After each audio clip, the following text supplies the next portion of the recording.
Biome leading institute for pre medical exam NEET प्रतियोगिता परीक्षा की तैयारी के लिए लेकर आया है live digital classes on YouTube channel, pre recorded class, classroom video, special session, chat room. घर बैठे पूछिए सवाल, रिवीजन भी आसान। लॉकडाउन में सुनहरे सपनों को दे नई उड़ान। बायोम नगराटोली और हीलू प्राची, admission going on. Biyom leading institute for pre medical exam. तो calcined ore and roasted ores, ये जो ओर्स होते हैं आपके, ये ऑक्साइड फॉर्म में होते हैं। इसके बाद फिर हम क्या करते हैं नेक्स्ट स्टेप में, ये जो आपके ओर्स हैं, यानी कि जो कैल्साइंड या आपका जो रोस्टेड ओर है जो कि ऑक्साइड के फॉर्म में है, इसका रिडक्शन करते हैं और रिडक्शन करके हम लोग मेटल को ऑब्टेन करते हैं।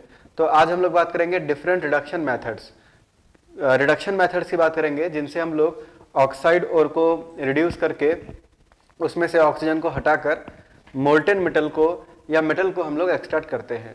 तो यहाँ पर जो सबसे पहला रिडक्शन मेथड है और जो सबसे ज़्यादा यूज़ किया जाता है इंडस्ट्रीज़ में, वो है कार्बन रिडक्शन। कार्बन जो है एक बहुत ही सस्ता सा एलिमेंट होता है, बहुत ही चीप रिड्यूसिंग एजेंट है, ईजिली अवेलेबल है, इसीलिए मोस्ट ऑफ द केस में कार्बन को हम लोग यूज़ करते हैं। और अभी एलिंगम डायग्राम से हम लोग प्रूव भी करेंगे कि इससे जो कार्बन मोनोऑक्साइड फॉर्म होता है वो फर्दर एक रिड्यूसिंग एजेंट होता है। तो रिडक्शन में काफ़ी हमें हेल्प भी मिलती है, क्योंकि कार्बन जब रिड्यूसिंग एजेंट की तरह बिहेव करता है तो कार्बन मोनोऑक्साइड बनाता है जो फर्दर एक रिड्यूसिंग एजेंट होता है, और ये बहुत ही सस्ता भी है कार्बन। तो इसीलिए हम लोग कार्बन जो है, अभी हम लोग कार्बन जो है कार्बन रिडक्शन की बात करने वाले हैं। तो सबसे पहला है आपका कार्बन रिडक्शन। तो कार्बन रिडक्शन में हम लोग करते क्या है, यहाँ ये भी हमने पिछले क्लास में देखा था। कार्बन रिडक्शन में हम लोग करते हैं, आपके पास जो ओर है वो रोस्टेड या कैल्साइंड ओर है, यानी कि वो ऑक्साइड फॉर्म में प्रेजेंट है। इसको कोक के साथ मिक्स करते हैं। कोक समझते हैं ना आप लोग, कार्बन ब्लैक कलर का सॉलिड होता है ये कोक, ठीक। तो कोक पाउडर के फॉर्म में होता है, ना, पाउडर्ड होता है, पाउडर्ड कोल समझ सकते हैं, पाउडर्ड कार्बन कोक होता है ये। तो इसको इसके साथ मिक्स करके हीट किया जाता है, ठीक है ना। और अगर रिक्वायर्ड है तो एक सब्सटेंस इसमें डालते हैं जिसको बोलते हैं फ्लक्स। फ्लक्स का काम होता है कि ये गैंग को हटाता है। अगर कुछ गैंग अभी भी प्रेजेंट है, ठीक है ना, तो उसको फ्लक्स रिमूव करता है, ठीक है ना। तो इसके बारे में भी बात करेंगे फ्लक्स, लेकिन जरूरी नहीं कि हर बार फ्लक्स डाला ही जाए, अगर रिक्वायर्ड है तो फ्लक्स डाल सकते हैं, ठीक। तो ऐसे केस में होता क्या है कि जो कार्बन है ये मेटल ऑक्साइड को रिड्यूस कर देता है और यहाँ पे फर्नेस में आपको मोल्टेन मेटल मिल जाता है। ये जो फ्लक्स है इसका काम क्या है, फ्लक्स जो है तो फ्लक्स गैंग के साथ रिएक्ट करता है और गैंग के साथ रिएक्ट करके ये स्लैग का फॉर्मेशन करता है, ठीक है ना। हाँ, फ्लक्स के बारे में बता रहे हैं शिवम, सुनते चले, अभी धीरे धीरे सब चीजें मैं बताता जाऊंगा। तो अभी बस स्टार्ट किया है। तो फ्लक्स जो है ये गैंग के साथ रिएक्ट करता है। अगर यहाँ पे कुछ सिलिशियस इंप्योरिटीज अगर फिर से आ गई, फर्नेस में आपने कैल्सिनेशन रोस्टिंग किया और अभी फिर से कुछ SiO2 या इस तरह से सिलिशियस इंप्योरिटी प्रेजेंट है, तो हम कुछ फ्लक्स वगैरह डाल सकते हैं। और फ्लक्स क्या करेगा, गैंग के साथ रिएक्ट करके स्लैग बनाता है। थोड़ा सा स्लैग के ऊपर पहले बात कर लेते हैं। ये स्लैग जो होता है ये मोल्टेन स्टेट में होता है, ठीक है ना। मेटल भी मोल्टेन स्टेट में, स्लैग भी मोल्टेन स्टेट में, दोनों मोल्टेन स्टेट में है। लेकिन होता क्या है कि स्लैग की डेंसिटी थोड़ी सी कम होती है, मेटल की डेंसिटी ज्यादा होती है।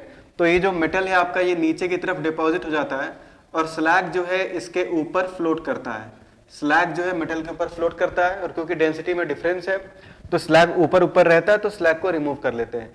स्लैग का एक और काम होता है, ये कुछ अभी हम देखेंगे, जैसे कि आयरन के केस में यहाँ पे जो स्लैग बनता है, इस स्लैग को भी बेच सकते हैं। सीमेंट इंडस्ट्रीज में स्लैग को भी बेच सकते हैं, जैसे कैल्शियम सिलिकेट, ये सब जब स्लैग बनते हैं कैल्शियम सिलिकेट्स के, तो सीमेंट इंडस्ट्रीज में इनको बेच दिया जाता है। दूसरी चीज की जो स्लैग है ये मेटल के ऊपर एक लेयर बना देता है, जिससे मेटल का एरियल ऑक्सीडेशन प्रिवेंट हो जाता है।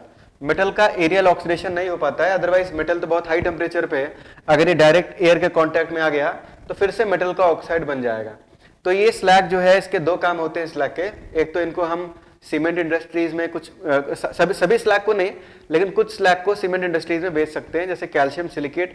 ये जो स्लैग बनेगा अभी आयरन के एक्सट्रैक्शन में, तो इसको सीमेंट के इंडस्ट्री में बेच सकते हैं। और दूसरा चीज है कि जो मेटल है इसके ऊपर स्लैग का एक लेयर बन जाता है, तो मेटल का जो एरियल ऑक्सीडेशन है वो प्रिवेंट हो जाता है, तो मेटल आपका सुरक्षित रहता है।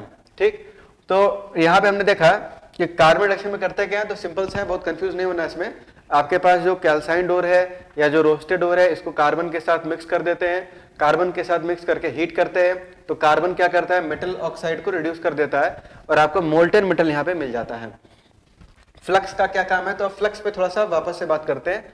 तो मैं इसको इरेज कर रहा हूं, स्क्रीनशॉट्स आप लोग लेते चलेंगे साथ साथ, तो इसको मैं इरेज कर देता हूं, ठीक है ना। तो इसमें नेक्स्ट ये जो फ्लक्स है, थोड़ा सा फ्लक्स के ऊपर चर्चा कर ले। फ्लक्स क्या चीज है, तो फ्लक्स अपने आप में एक इंप्योरिटी है। Flux is an impurity. Flux अपने आप में एक इंप्योरिटी है एडेड एक्सटर्नली, जिसको एक्सटर्नली हम लोग ऐड करते हैं, which reacts with the impurities present in the ore, which is known as gangue, to form slag बनाता है। तो फ्लक्स क्या है, flux is an impurity added externally, जिसको एक्सटर्नली ऐड करते हैं, which reacts with the impurities present in the ore, which is known as gangue, to form slag, जिससे slag का फॉर्मेशन होता है, ठीक है ना।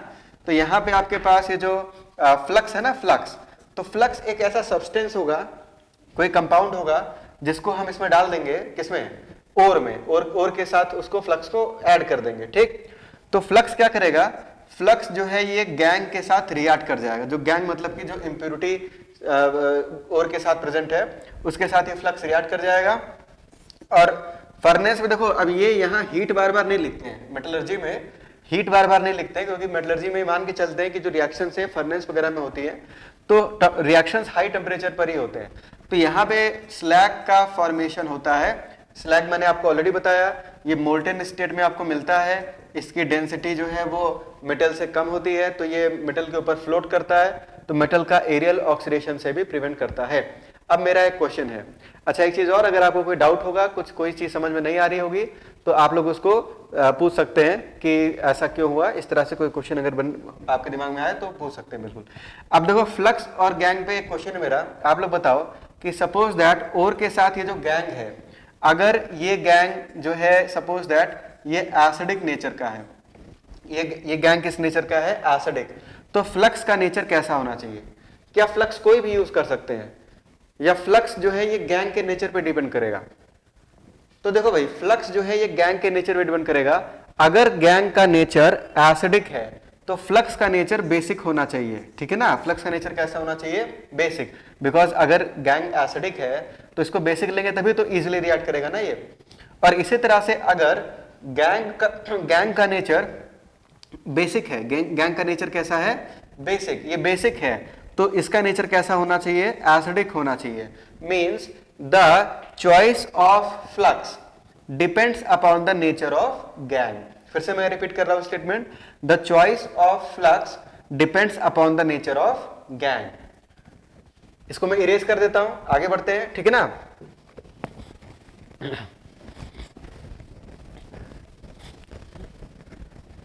If the gang is acidic, flux must be basic. Flux कैसा होना चाहिए, बेसिक होना चाहिए।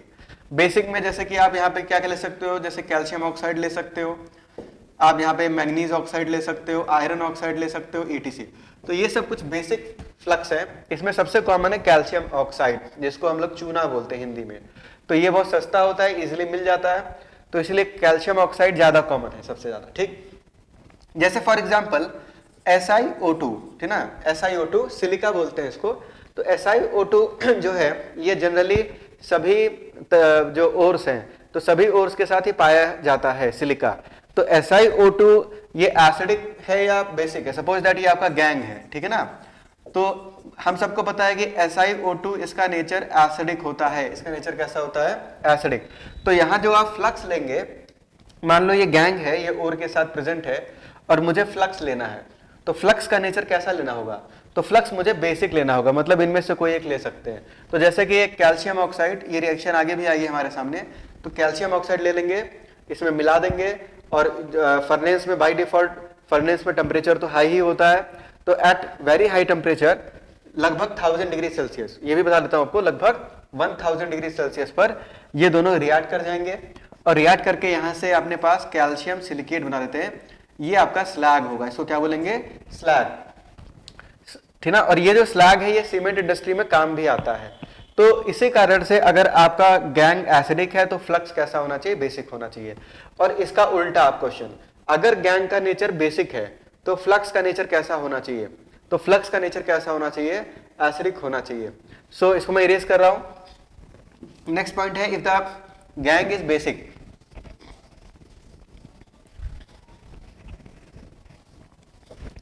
तो नेक्स्ट केस में if the gangue is basic, gangue अगर बेसिक नेचर का है, then flux must be acidic. इस पे भी कई बार क्वेश्चन बने हैं, बहुत इजी से क्वेश्चन, तो flux must be acidic, flux जो है ये आपका एसिडिक होना चाहिए। फॉर एग्जांपल एसिडिक में जैसे आप P2O5 ले सकते हैं, या फिर आप SiO2, ये जो सिलिका होता है ना, मिट्टी भी फ्लक्स की तरह बिहेव कर सकता है। अभी कॉपर के एक्सट्रैक्शन में हम देखेंगे कि इसमें हम मिट्टी डाल देते हैं, ठीक है, सिलिका डाल देते हैं बेसिमर कन्वर्टर में, तो सिलिका जो है ये यहाँ पे एक एसिडिक फ्लक्स होता है। मिट्टी जो है यहाँ पे जो सिलिका जो होती है ये एसिडिक होती है, इसमें जो सिलिका SiO2 जो होता है। अब यहाँ पे अगर आप देखें फॉर एग्जांपल, जैसे मान लो कैल्शियम ऑक्साइड गैंग है, कैल्शियम ऑक्साइड क्वेश्चन में आपसे बोल दे कि भाई हमारा गैंग कैल्शियम ऑक्साइड है, तो इसके साथ फ्लक्स आप क्या लेंगे, तो फ्लक्स का नेचर होना चाहिए एसिडिक, क्योंकि इसका नेचर क्या है, बेसिक है। तो फ्लक्स यहाँ पे आप P2O5 ले सकते हैं, तो P2O5 के साथ यहाँ पे क्या बन जाएगा, P2O5 के साथ यहाँ पे कैल्शियम फॉस्फेट बन जाता है, तो यहाँ पे कैल्शियम फॉस्फेट बन जाएगा, ये आपका यहाँ पे स्लैग कहलाएगा, ठीक है ना। इसको भी सीमेंट इंडस्ट्रीज में बेच सकते हैं, स्लैग को भी। अच्छा, इसी तरह से अगर हमारे पास लेट से FeO आपका गैंग है, FeO क्या है आपका, गैंग, तो फ्लक्स आप यहाँ पे क्या ले सकते हैं, तो फ्लक्स यहाँ पे आप P2O5 भी ले सकते हैं, फॉस्फेट बन जाएगा, या SiO2 भी ले सकते हैं, सिलिका, तो सिलिका ले लेंगे। ये कॉपर के एक्सट्रैक्शन में, ये रिएक्शन में फिर देखने को मिलेगी। कॉपर में जब हम लोग वही बात करें ना ब्लिस्टर कॉपर की, तो हमें गैंग वहां पे FeO मिलेगा। तो मैं आपसे पूछूंगा गैंग हमारा FeO है, तो हम इसमें फ्लक्स क्या डालें, तो आप बोल देना सिलिका डाल दो, मिट्टी डाल दो, मिट्टी में सिलिका प्रेजेंट होता है, तो मिट्टी डाल दो, तो SiO2 यहाँ पे फ्लक्स की तरह बिहेव करेगा, तो यहाँ पे ये जो है दोनों आपस में रिएक्ट करेंगे, और यहाँ से FeSiO3 आयरन सिलिकेट बन जाएगा, जो कि स्लैग इसको बोलेंगे, मोल्टन स्टेट में होगा, डेंसिटी अलग होगी, ऊपर फ्लोट करेगा, इसको वहां से रिमूव किया जा सकता है, इसको रिमूव कर लिया जाएगा। ये मेटल के एरियल ऑक्सीडेशन को भी प्रिवेंट करेगा, आयरन का जो सिलिकेट है। कोई डाउट हो यहां तक तो आप लोग बिल्कुल पूछ लेना। तो हमने ये देखा कि भाई अगर गैंग एसिडिक है तो फ्लक्स बेसिक होना चाहिए, और अगर फ्लक्स गैंग बेसिक है तो फ्लक्स कैसा होना चाहिए, एसिडिक होना चाहिए, ठीक। अब कार्बन रिडक्शन पे वापस से आते हैं, तो कार्बन रिडक्शन, ये तो हमने बात की फ्लक्स की, अब कार्बन रिडक्शन पे वापस पे अगर आते हैं हम लोग, तो देखो कार्बन रिडक्शन में हमने ये देखा था कि आपके पास कैल्साइन ओर है या रोस्टेड ओर है। अच्छा, कैल्साइन ओर या रोस्टेड ओर किस फॉर्म में होंगे, ऑक्साइड के फॉर्म में होंगे, ठीक। तो ये जो ऑक्साइड के फॉर्म में ओर है आपका, इसमें कार्बन को मिक्स करके हम लोग हीट करते हैं, जिससे कि कार्बन मेटल ऑक्साइड को रिड्यूस कर देता है करस्पॉन्डिंग मेटल में। अब यहां पे कार्बन रिडक्शन दो टाइप का होता है, डायरेक्ट कार्बन रिडक्शन और दूसरा होता है indirect carbon reduction. So there are two types of carbon reduction, direct and indirect. तो इसको मैं इरेज कर रहा हूं यहां पे, ठीक है।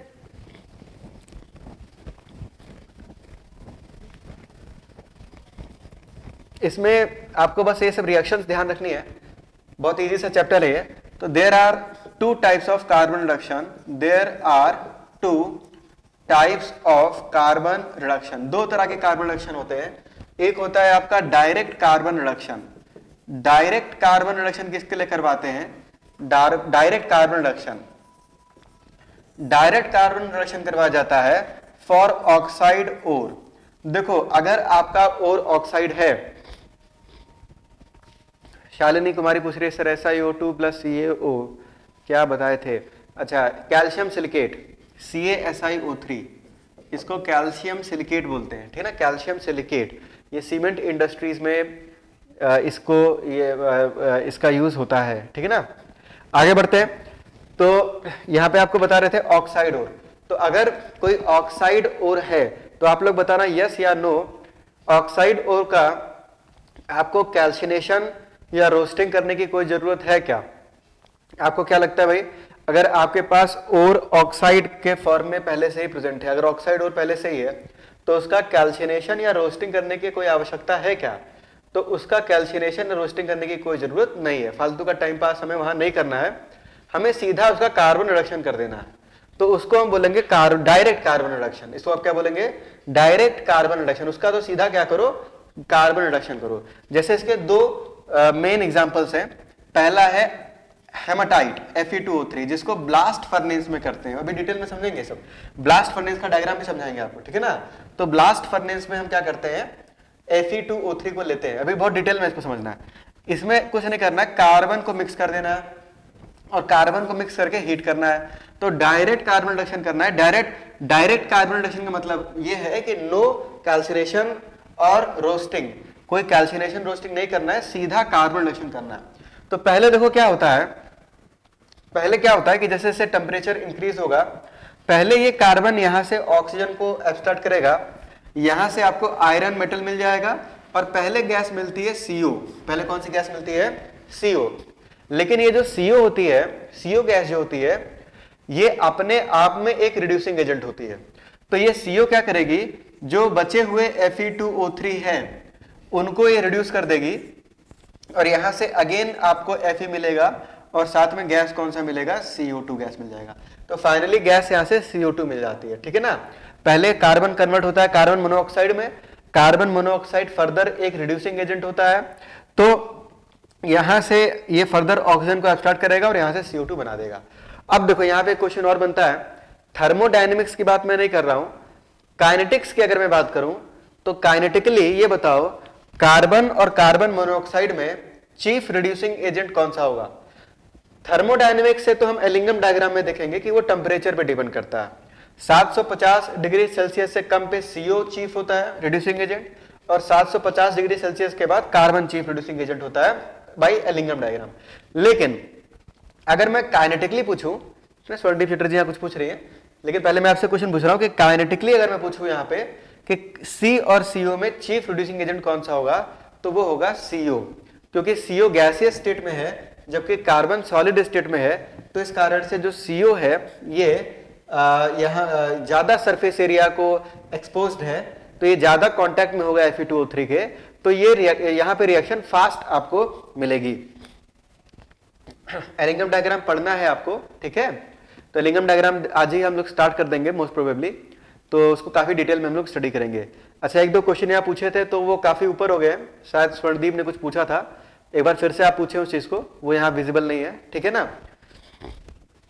आगे बढ़ते हैं। तो ये था आपका डायरेक्ट कार्बन रिडक्शन। इसी तरह से जो टिन ऑक्साइड होता है SNO, ठीक, तो जो आपका टिन ऑक्साइड है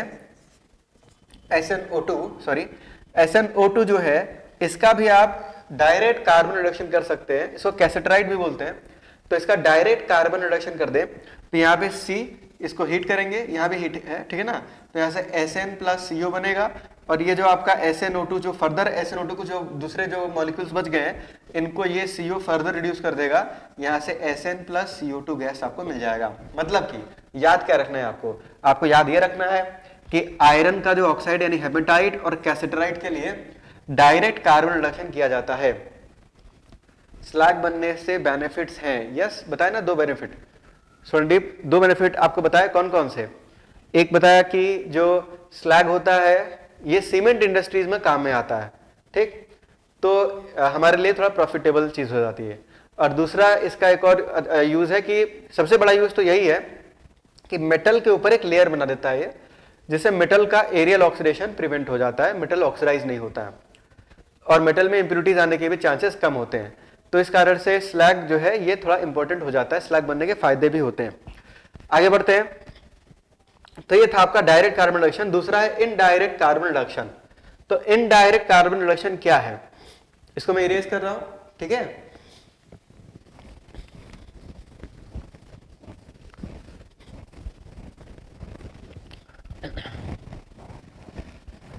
तो सेकंड है इसमें indirect carbon reduction. Indirect carbon reduction का मतलब यह होता है कि आपको कार्बन रिडक्शन करवाने से पहले कैल्सिनेशन या रोस्टिंग करना होगा। अगर हम सीधा और का कार्बन रिडक्शन नहीं कर रहे, पहले कैल्सिनेशन या रोस्टिंग कर रहे हैं, तो उसको हम बोलेंगे इनडायरेक्ट कार्बन रिडक्शन। ये किसके लिए करवाया जाता है? तो ये सल्फाइड ओर्स, कार्बोनेट ओर्स या सल्फेट ओर्स के लिए इनडायरेक्ट कार्बन रिडक्शन करवाया जाता है। किसके लिए? सल्फाइड, कार्बोनेट और सल्फेट। तो इसमें अगर बात करें, A for sulphide ores, sulphides, for sulfide ores first roasting is done, roasting is done, then carbon reduction is done, या followed by carbon reduction लिख सकते हैं यहाँ पे। तो for sulfide ores first roasting is done, पहले उसका roasting करना है और उसके बाद कार्बन रिडक्शन करना है। फॉर एग्जाम्पल जैसे ZNS, इसका क्या नाम होता है भाई ZNS का? इसको जिंक ब्लेंड बोलते हैं। इसको क्या बोलते हैं हम लोग? Zinc blende. तो ये जो जिंक ब्लेंड है, ठीक है ना।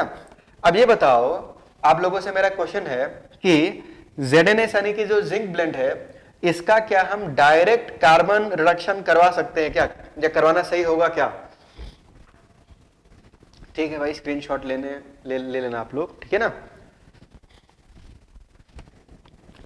तो इसका क्या आप डायरेक्ट कार्बन रिडक्शन कर सकते हैं क्या? करना चाहिए क्या? नहीं, पहले इसको ऑक्साइड फॉर्म में कन्वर्ट करना है, ठीक ना। तो इसीलिए बोला गया यहाँ पे कि डायरेक्ट कार्बन रिडक्शन नहीं करना है, इनडायरेक्ट कार्बन रिडक्शन। मतलब कि पहले इसका रोस्टिंग करना होगा। पहले इसका क्या करना होगा? रोस्टिंग करवा दिया। तो रोस्टिंग करवाएंगे तो यहां से zinc oxide plus SO2 gas बन जाएगी, ठीक है ना। तो मैं इसको ऐसे लिख देता हूं, जिंक ऑक्साइड प्लस साथ में गैस कौन सी बनेगी? SO2। और ये जो जिंक ऑक्साइड है, इसका फिर हम लोग क्या करवा देंगे? Carbon reduction. तो यहां से जिंक गैस बनेगी प्लस CO, और ये जो CO होगी ये फर्दर जिंक ऑक्साइड को रिड्यूस कर देगी, ठीक। इसी तरह से कार्बोनेट और की अगर बात करें, फॉर कार्बोनेट ओर्स, अगर आपका जो ओर है वो कार्बोनेट ओर है, फर्स्ट कैल्सिनेशन इज डन, पहले कैल्सिनेशन करना है, calcination is done followed by carbon reduction.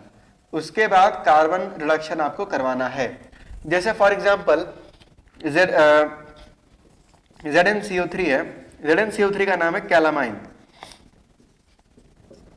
तो ये जो आपका कैलामाइन है, इस ओर का नाम आपके एनसीईआरटी में दिया हुआ है। तो कैलामाइन का हम लोग क्या डायरेक्ट कार्बन रिडक्शन करवाते हैं क्या? नहीं, इसमें सबसे पहले हम करवाएंगे कैल्सिनेशन।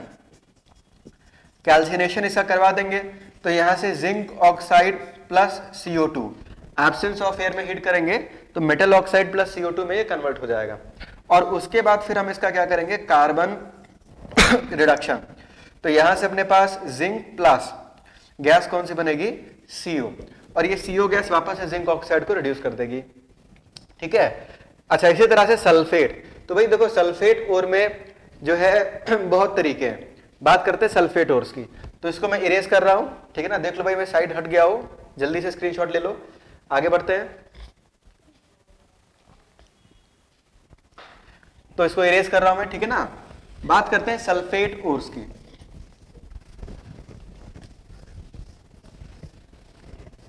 तो सल्फेट ओर की अगर बात करें, for sulphate ore, see for sulphate ores first carbon reduction is done, then various methods are applied, various methods are applied to obtain metal। Metal को ऑब्टेन करने के लिए बहुत सारे मेथड हम लोग यूज करते हैं। देखो पहले क्या करते हैं, एग्जांपल से समझते हैं। जैसे एंग्लेसाइड जो है PbSO4, इस ओर को बोलते हैं एंग्लेसाइड।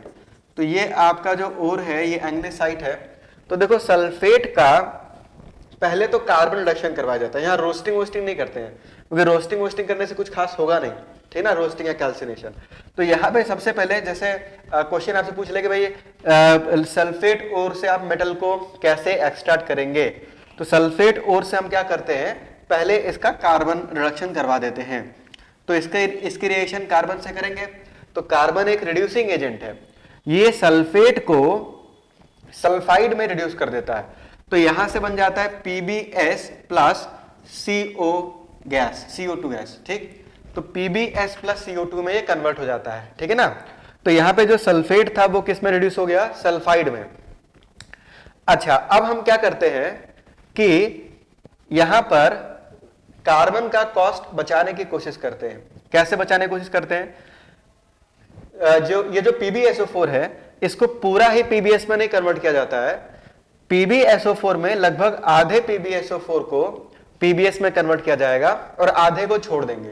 तो आप बोलेंगे सर आधे को क्यों छोड़ दिया, सबको रिड्यूस क्यों नहीं किया, क्यों, क्योंकि ये जो आपका PbS बना है ये फर्दर एक रिड्यूसिंग एजेंट होता है। तो ये क्या करेगा, ये जो आपका PbSO4 बच गया है ना, जैसे आधे को तो PbS में कन्वर्ट कर दिया और आधा PbSO4 बच गया होगा, इस PbSO4 को ये जो PbS है जो कि अभी भी बना है, जस्ट अभी भी बना है, ठीक, ये क्योंकि यहाँ पे एक रिड्यूसिंग एजेंट होता है PbS, तो यही इसको रिड्यूस कर देता है।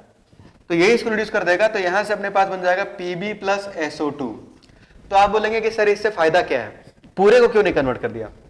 तो इससे फायदा ये है कि भाई कार्बन का खर्चा बच गया ना, आधा काम कार्बन ने किया और आधा काम इस प्रोडक्ट ने कर दिया, तो कार्बन का खर्च कॉस्ट बच गया ना अपना, ठीक है, कार्बन कम हमें यूज करना पड़ा।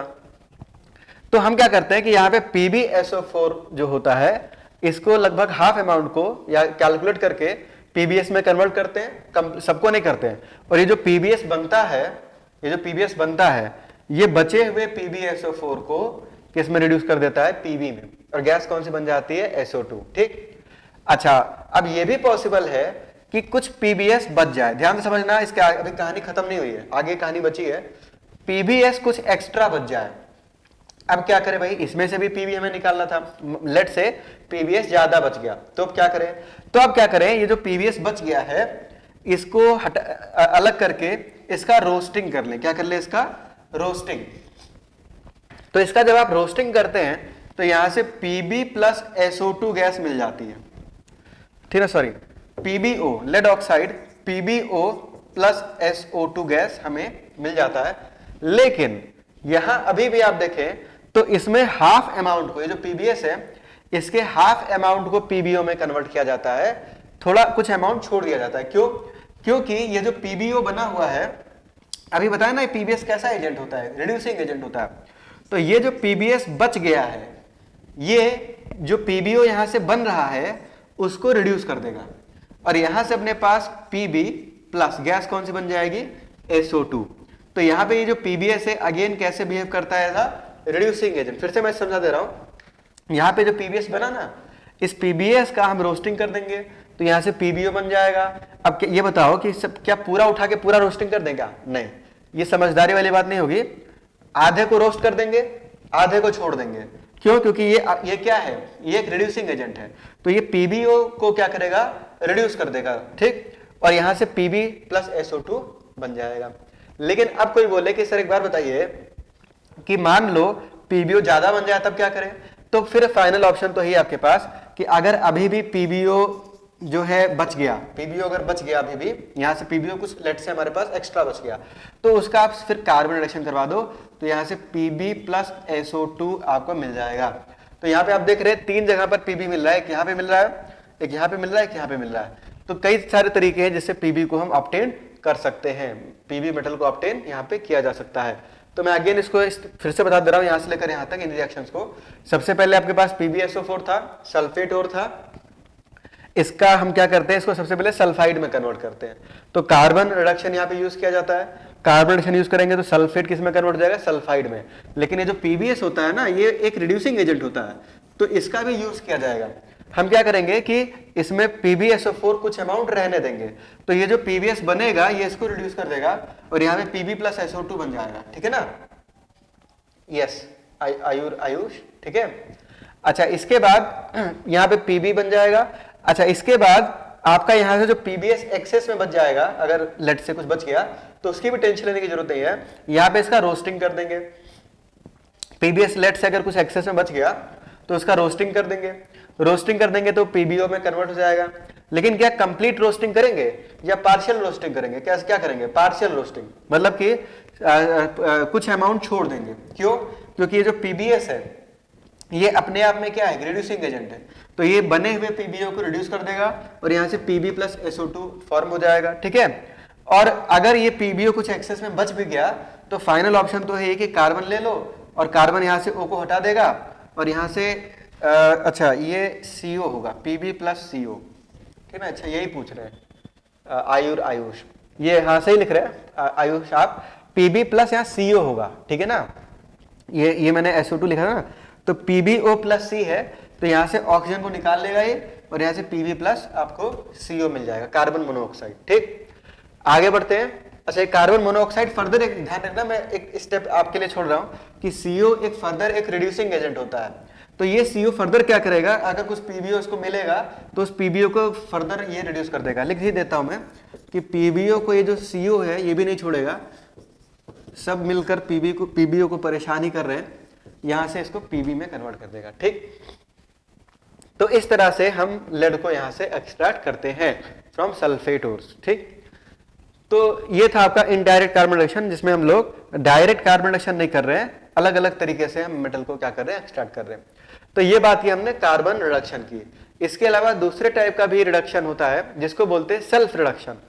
सेल्फ रिडक्शन या ऑटो रिडक्शन में किसी रिड्यूसिंग एजेंट की जरूरत नहीं पड़ती है, और इसके कुछ एग्जांपल हम यहीं पे देख पा रहे हैं कि जैसे कि आपका यहां पे देख रहे हैं, इसको यहां पे सेल्फ रिडक्शन हो जा रहा है, मतलब कि किसी रिड्यूसिंग एजेंट की जरूरत नहीं पड़ रही है। तो यहां पे आप एक चीज तो समझ ही सकते हैं कि लेड के केस में सेल्फ रिडक्शन हो जाता है। मैं इसको इरेज कर रहा हूं, इसका आप स्क्रीनशॉट ले लें। दूसरे टाइप का जो रिडक्शन मेथड है इसको बोलते हैं सेल्फ रिडक्शन।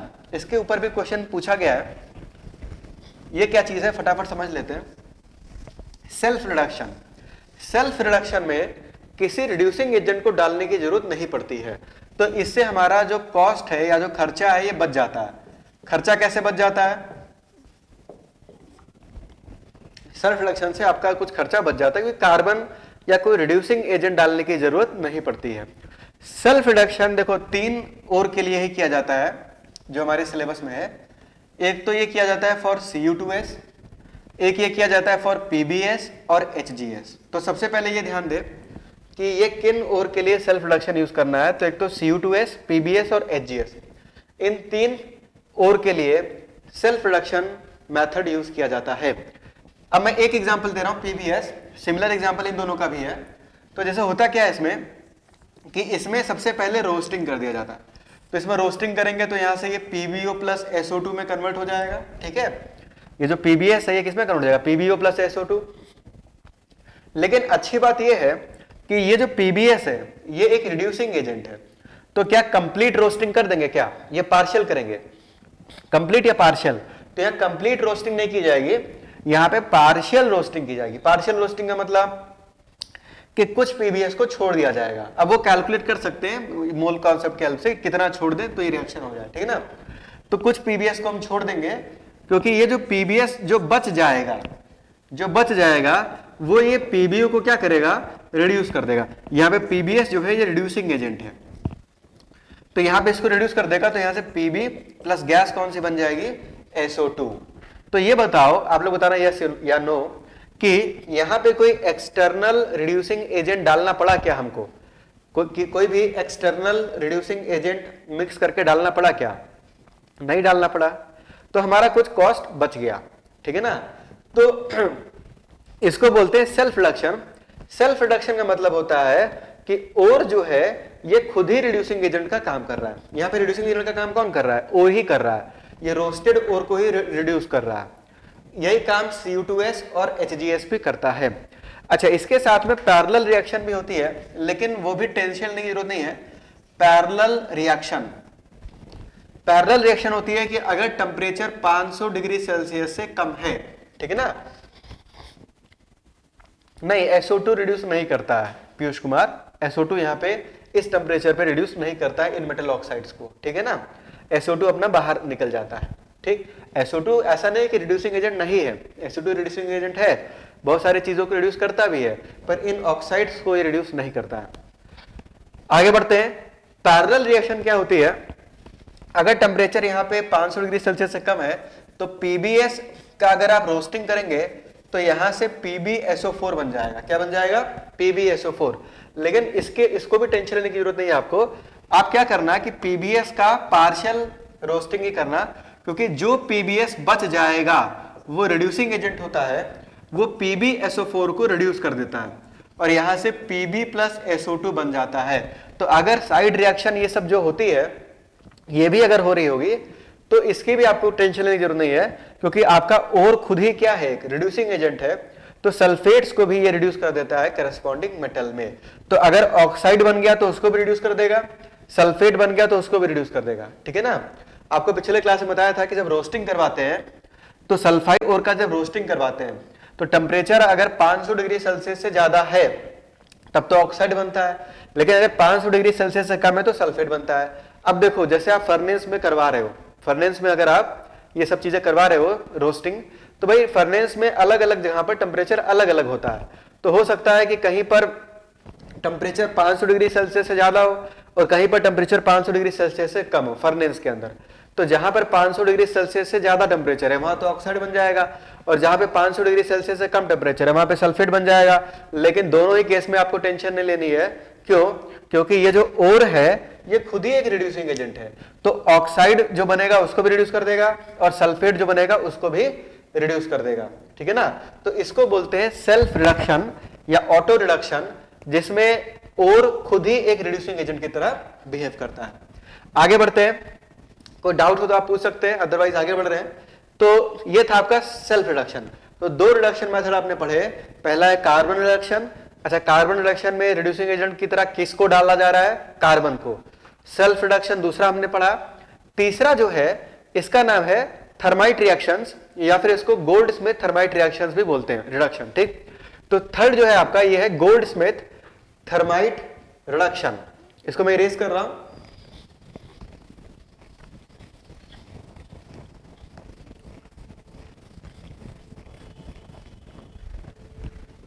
तो थर्ड है इसमें गोल्ड स्मिथ थर्माइट रिडक्शन। यहां पे जो रिड्यूसिंग एजेंट होता है, रिड्यूसिंग एजेंट वो एल्यूमिनियम होता है। ठीक है ना? रिड्यूसिंग एजेंट क्या होता है? एल्यूमिनियम। शिवम क्या कुमार क्या पूछ रहे सर, दोनों केस में प्रोडक्ट सेम है, बट उस दिन आप बताए थे कि टेम्परेचर 500 अबव रखना बेनिफिशियल होता है। हाँ भाई, 500 इसलिए अबव रखते हैं कि जहां अगर देखो शिवम कुमार, जहां पे सेल्फ रिडक्शन होगा वहां टेम्परेचर इतना मायने नहीं रखता है। ठीक, लेकिन बहुत सारे केसेस हैं, जैसे जिंक सल्फाइड है। अब बताओ जिंक सल्फाइड में सेल्फ रिडक्शन होगा क्या? यस या नो? तो जिंक सल्फाइड में तो सेल्फ रिडक्शन नहीं होगा। तो जिंक सल्फाइड में अगर सेल्फ रिडक्शन नहीं होगा तो जिंक सल्फाइड को आप क्या करें? जिंक ऑक्साइड में कन्वर्ट करें, तब तो काम आपका, तब तो इसका आप कार्बन रिडक्शन करवा लेंगे। लेकिन अगर जिंक सल्फाइड गलती से भी जिंक सल्फेट में कन्वर्ट हो गया, बस यहीं पे आप फंस गए। ठीक है ना? क्योंकि जिंक सल्फाइड फर्दर ये जिंक सल्फेट को रिड्यूस नहीं कर पाएगा, इसका कार्बन रिडक्शन करवाना भी कठिन है। ठीक है ना? तो यहां पे हम कोशिश करेंगे कि टेम्परेचर जो है हाई रखें ताकि सल्फेट ना बने। लेकिन अगर कहीं सेल्फ रिडक्शन हो रहा है, तो अगर सल्फेट बन रहा है तो भी हमें टेंशन लेने की जरूरत नहीं है। समझ में आया ना मैं क्या चीज बोल रहा हूं? कि अगर आपका सेल्फ रिडक्शन हो रहा है तो सल्फेट अगर बनेगा तो हमें कोई टेंशन नहीं है, क्योंकि वो जो ओर है वो उसको रिड्यूस कर देगा। दूसरे केसेस में हमें चाहिए कि सल्फेट ना बने, बिकॉज सल्फेट बन गया तो दुनिया भर की दिक्कत है। ठीक ना? फिर वापस से इसका कार्बन रिडक्शन करके सल्फाइड में कन्वर्ट करना होगा और फिर से वापस से घूम फिर के आप वहीं पे आ गए, फिर आपको फिर ऑक्साइड में कन्वर्ट करना होगा। समझ में आया ना ये चीज? तो ये चीज होता है। आगे बढ़ते हैं। तो यहां पे जो रिड्यूसिंग एजेंट है वो एल्यूमिनियम होता है, और ये क्वेश्चन एक बार पूछा गया है कि थर्माइट रिएक्शंस में रिड्यूसिंग एजेंट किस की तरह बिहेव कौन करता है? तो यहां पे एल्यूमिनियम रिड्यूसिंग एजेंट लिया जाता है। इसके दो प्रमुख कारण हैं। पहला मेन रीजन ये है कि एल्यूमिनियम जो है इसकी ऑक्सीजन एफिनिटी काफी ज्यादा होती है। Aluminium has very high oxygen affinity, has very high oxygen affinity, इसकी ऑक्सीजन एफिनिटी काफी ज्यादा होती है, मतलब ऑक्सीजन के साथ बॉन्ड बनाने की टेंडेंसी काफी ज्यादा होती है due to high bond energy of Al2O3। यहाँ पे +3 2- का चार्ज है, तो लैटिस एनर्जी काफी ज्यादा है, तो Al2O3 का जो बॉन्ड एनर्जी है वो काफी ज्यादा है, इसलिए एल्यूमिनियम की ऑक्सीजन के साथ एफिनिटी काफी ज्यादा होती है। तो यहाँ पे अगर आपके पास कोई मेटल ऑक्साइड है और इसमें आप एल्यूमिनियम डाल दें, तो थोड़ा सा हीट करें तो एल्यूमिनियम यहाँ से ऑक्सीजन को छीन लेगा और यहाँ से मेटल प्लस Al2O3 बन जाएगा। जनरली ये रिएक्शंस एक्सोथर्मिक होती हैं। एल्यूमिनियम की जो रिएक्शंस होती है कैसी होती है? एक्सोथर्मिक। शुरू में हीट करना पड़ेगा क्योंकि कुछ एक्टिवेशन एनर्जी देनी पड़ेगी रिएक्शन को स्टार्ट करने के लिए, लेकिन एक बार वो एनर्जी आपने दे दी, फिर एनर्जी रिलीज होती है, तो एनर्जी रिलीज होती है तो वो एनर्जी इसको मिल जाएगी, तो रिएक्शन प्रोपोगेट होती चली जाएगी, ठीक है ना। तो इस तरह से एल्यूमिनियम का रिड्यूसिंग यहाँ पे यूज होता है। दूसरा रीजन ये है कि एल्यूमिनियम बहुत सस्ता मेटल भी है, ये बहुत महंगा मेटल भी नहीं है, तो आपका जो रिड्यूसिंग एजेंट है वो थोड़ा चीप है, कॉस्टली नहीं है। तो इस कारण से यहाँ पे रिड्यूसिंग एजेंट किसको लेते हैं? एल्यूमिनियम को लेते हैं, ठीक। फॉर एग्जाम्पल, अच्छा इसको यूज किसके लिए करते हैं? तो इसको यूज करते हैं used for oxides of iron, manganese, chromium, molybdenum and titanium. इनके ऑक्साइड्स के लिए हम लोग एल्यूमिनियम को यूज कर सकते हैं। जैसे कि फॉर एग्जांपल, इसको मैं इरेज कर रहा हूं, आप स्क्रीनशॉट ले सकते हैं।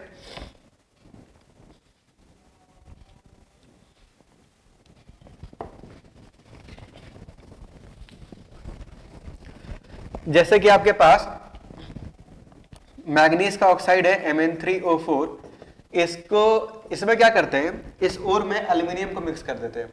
तो एल्यूमिनियम जो होता है इसकी ऑक्सीजन एफिनिटी काफी ज्यादा होती है, ये ऑक्सीजन को यहां से छीन लेता है, तो यहां से आपको मैग्नीज मिल जाएगा प्लस Al2O3। अच्छा, आपका एक होमवर्क तो है ही, यहां मैं जितने रिएक्शन लिख रहा हूं बैलेंस करना है आपको। ये जो रिएक्शन है बैलेंस कर लोगे ना, यहाँ 3 लगा देना, ठीक, यहाँ पे 2 लगा देना, वहां पे 2 लगा देना, यहाँ 4 और यहाँ पे 4 कर देना, और यहाँ वहां पे 2 कर देना, बैलेंस कर लोगे आप, ठीक है ना। इसमें ज्यादा फोकस नहीं कर रहे हैं, इसको बैलेंस करना है आपको घर पे। तो ये एल्यूमिनियम बेसिकली यहां से ऑक्सीजन को क्या करता है? एब्स्ट्रैक्ट कर लेता है। इसी तरह से आपका जैसे क्रोमियम है, तो क्रोमियम का जो ऑक्साइड है Cr2O3, इस पे पूछा भी गया क्वेश्चन, आपको जो मटेरियल मिलेगा तो उसमें ये क्वेश्चन आपको मिलेगा, ठीक है ना। एक सॉफ्ट कॉपी में भेजूंगा अभी, तो उसमें आपको, ठीक है ना, तो उसमें आपको यहाँ पे क्रोमियम ऑक्साइड क्वेश्चन होगा कि क्रोमियम ऑक्साइड का रिडक्शन कैसे करवाते हैं, रिड्यूसिंग एजेंट कौन लेते, किसको लेते हैं? तो रिड्यूसिंग एजेंट यहाँ पे किसको लेते हैं हम लोग? एल्यूमिनियम को। तो यहां से अपने पास क्रोमियम प्लस Al2O3 का फॉर्मेशन हो जाता है, ठीक है। अच्छा, इसके बाद Cr2O3 के बाद आपका मॉलिब्डेनम, तो यहाँ पे MoO3, इसकी रिएक्शन जब एल्यूमिनियम के साथ होती है तो यहाँ पे MO प्लस Al2O3 का फॉर्मेशन होता है। और इसी तरह से आपका आयरन, सबसे इंपॉर्टेंट आयरन ही है Fe2O3 प्लस एल्यूमिनियम, तो यहां से Fe प्लस साथ में आपको मिल जाता है Al2O3। ये वेरी वेरी इंपॉर्टेंट, ये रिएक्शन आपको याद रखनी है, क्योंकि ये रिएक्शन आपने क्लास 10th में भी पढ़ी है। क्लास 10th में आप लोग भूल गए होंगे, पर आपको मैं याद दिला देता हूं। इस रिएक्शन से जो रेलवे ट्रैक्स होते हैं उनको वेल्ड किया जाता है थर्माइट रिएक्शन से। आपने जो मेटलर्जी पढ़ा होगा ना क्लास 10th में या 9th में, तो उसमें ये रिएक्शन थर्माइट प्रोसेस आपने पढ़ा है कि जो रेलवे ट्रैक्स होते हैं कई बार उनमें फ्रैक्चर आ जाता है। क्या जाता है? फ्रैक्चर। तो फ्रैक्चर जब आ जाता है तो इस रिएक्शन के हेल्प से हम लोग उसको वेल्ड करते हैं, वेल्डिंग पर्पस के काम में आता है। अभी इसके बारे में बता रहा हूं। पर्टिकुलरली इसी रिएक्शन को गोल्ड्समिथ थर्माइट रिएक्शन बोलते हैं। इस रिएक्शन को क्या बोलते हैं? गोल्डस्मिथ थर्माइट रिएक्शन बोलते हैं, क्योंकि इसको वर्ल्ड वाइड काफी ज्यादा यूज किया गया था एक समय में। मैं इसको इरेज कर रहा हूं, आप इसका स्क्रीनशॉट ले लें फटाफट, फिर उस वेल्डिंग के बारे में बात करते हैं, इसके बारे में बात करते हैं। ये सारी रिएक्शंस एक्सोथर्मिक है, इन सब के लिए डेल्टा H नेगेटिव है। सारी रिएक्शन कैसी होती है? एक्सोथर्मिक होती है। वेरी गुड, पीयूष कुमार लिखते नहीं भूले, taken in 3:1 ratio. Very good, ठीक है ना, ये 3:1 रेशियो में लिया जाता है।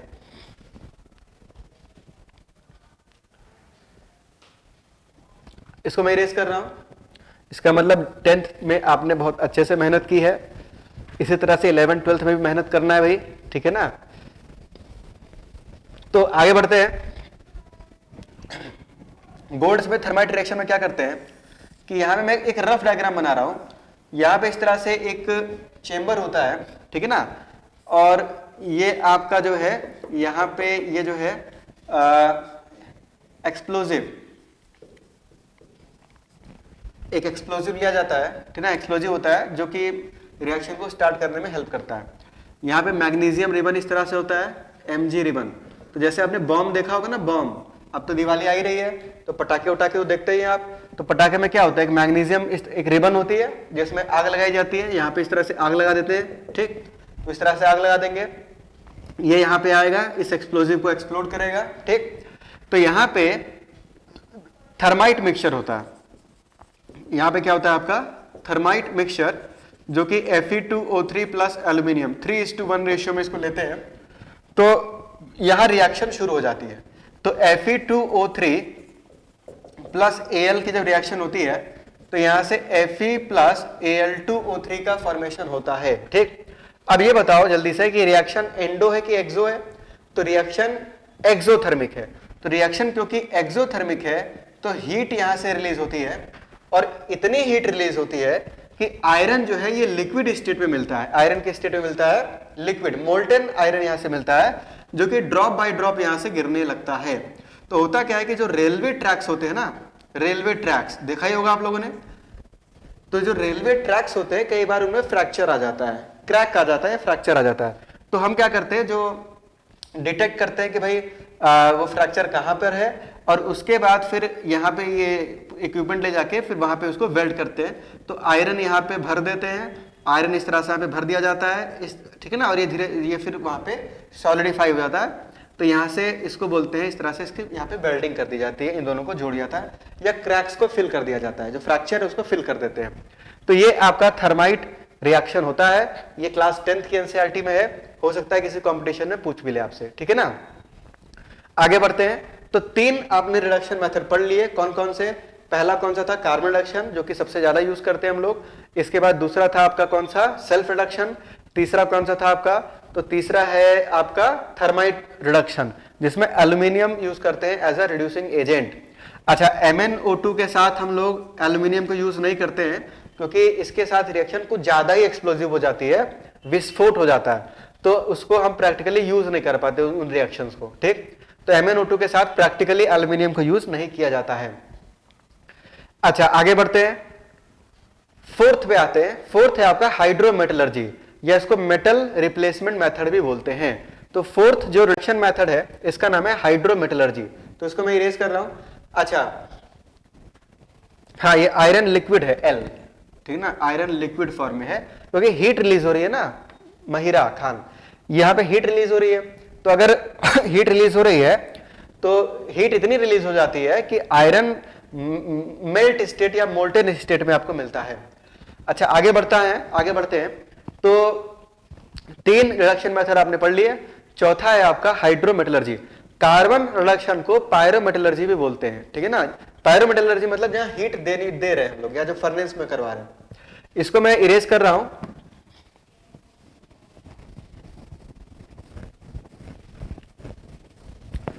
तो नेक्स्ट है आपका हाइड्रोमेटलर्जी, फोर्थ जो रिडक्शन मेथड है, यह है metal replacement method.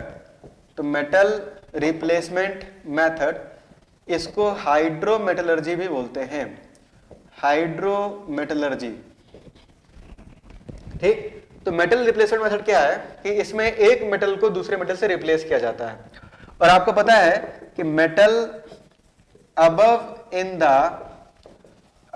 In the electrochemical series, जो इलेक्ट्रोकेमिकल सीरीज में ऊपर है, replaces the metal below it from its salt, क्योंकि इलेक्ट्रोकेमिकल, पायरो का मतलब हीट होता है महिरा खान। इलेक्ट्रोकेमिकल सीरीज में वो मेटल जो ऊपर है वो नीचे वालों को रिड्यूस कर देता है। फॉर एग्जाम्पल, जैसे आयरन मेटल को अगर हम ब्लू विट्रोल में डाल दें, ये भी आपने बहुत पहले कभी किया होगा लैब में, आयरन नेल्स को अगर हम ब्लू विट्रोल सोल्यूशन में डाल दें तो आयरन कॉपर को रिड्यूस कर देता है, बिकॉज आयरन ऊपर है और कॉपर नीचे है। तो यहां से कॉपर को डिस्प्लेस कर देगा और यहां से FeSO4 प्लस Cu मिल जाएगा। FeSO4 प्लस क्या मिल जाएगा, Cu मिल जाएगा। इसी तरह से अगर मुझे यहां से कॉपर को एक्सट्रैक्ट करना है, अगर ब्लू विट्रोल में से कॉपर को एक्सट्रैक्ट करना है, तो आप हाइड्रोजन गैस भी ले सकते हैं। हाइड्रोजन तक, हाइड्रोजन भी कॉपर से ऊपर होता है, तो कॉपर से ऊपर आयरन भी है और हाइड्रोजन भी है। अगर आप देखें तो हाइड्रोजन भी यहाँ पे कॉपर को रिड्यूस कर देगा। तो जब इसको ये रिड्यूस करेगा तो यहाँ से H2S4 बन जाएगा प्लस Cu बन जाएगा। तो हाइड्रोजन गैस भी अगर आप पास करते हैं ब्लू विट्रोल में, तो यहाँ से कॉपर मिल जाता है।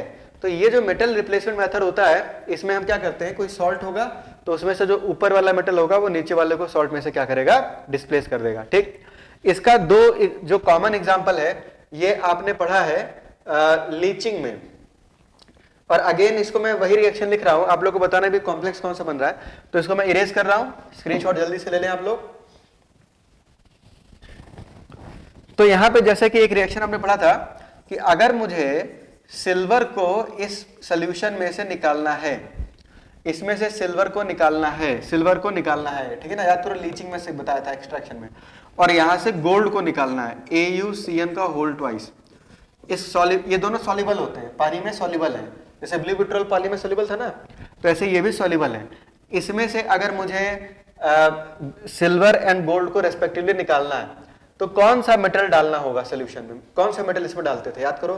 तो इसमें देखो दो मेटल डाल सकते हैं, जिंक या कॉपर। तो प्रेफर करते हैं जिंक को, बिकॉज जिंक जो है थोड़ा सस्ता होता है, तो इसमें जिंक मेटल डाल देंगे। तो जो ये जो जिंक मेटल होता है ये इलेक्ट्रोकेमिकल सीरीज में ऊपर होता है सिल्वर और गोल्ड के, तो सिल्वर और गोल्ड को ये रिड्यूस कर देगा और खुद ऑक्सीडाइज हो जाएगा, ठीक है ना, और साइनाइड के साथ कॉम्प्लेक्स बना लेगा। तो यहां से अपने पास जो है कॉम्प्लेक्स बनता है ZnCN4 2-, यहां से भी सेम कॉम्प्लेक्स बनेगा ZnCN4 2-, और यहां से सिल्वर मेटल और यहां से गोल्ड मेटल आपको मिल जाएगा, प्रेसिपिटेट बन जाएगा सिल्वर और गोल्ड का, उसको हम वहां से हटा देंगे। ठीक, ये लीचिंग में भी ये आपको बताया था। रिएक्शन बैलेंस आप लोग कर लेंगे घर पे। आगे बढ़ते हैं, तो इसमें बस इतना सही था मेटल रिप्लेसमेंट मेथड में, ये दो एग्जांपल इसमें सबसे इंपॉर्टेंट है।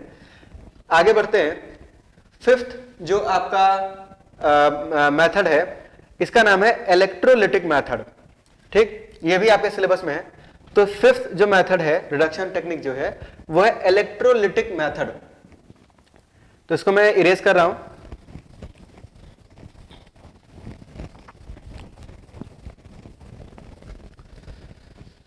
तो फिफ्थ जो मेथड है यह है आपका इलेक्ट्रोलिटिक मेथड।